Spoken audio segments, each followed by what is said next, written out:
నాకు చాలా అర్జెంట్ పని ఉంది, బండి కావాలి. పొలం దగ్గర పోలరా, చాలా అర్జెంట్ పని ఉంది. నా పని కంటే అర్జెంటా నీకు? రే అలా కాదురా. లేదు, నేను పోవాలా.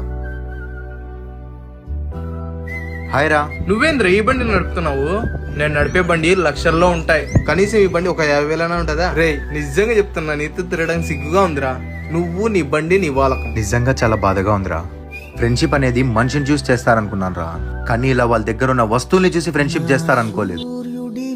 నిన్ను కలవాలని పనుండి వెళ్తున్న మా నాన్న దగ్గర బండి లాక్కొని మరీ వచ్చాను రా. నిన్నింత గౌరవించి మా నాన్నని అక్కడ కించపరిచి వచ్చానే, అందుకు ఇక్కడ బాధగా ఉందిరా. మా నాన్న ఎప్పుడు అంటుంటారు రా, మర్యాద లేని చోట ఆ మనిషి ఒక్క నిమిషం కూడా ఉండకూడదని. రే రే రే రే రే. నాన్న, ఏరా పని అయిపోయిందే? నీకన్నా నాకు ఏది ఎక్కువ కాదు, ఇప్పుడిప్పుడే అర్థమైంది. రా వెళ్దాం. ఎందుకురా, ఏమైంది? అరే ఏం లేదులే నాన్న, నువ్వు రా, బండి ఎక్కువ వెళ్దాం. సరిపోదట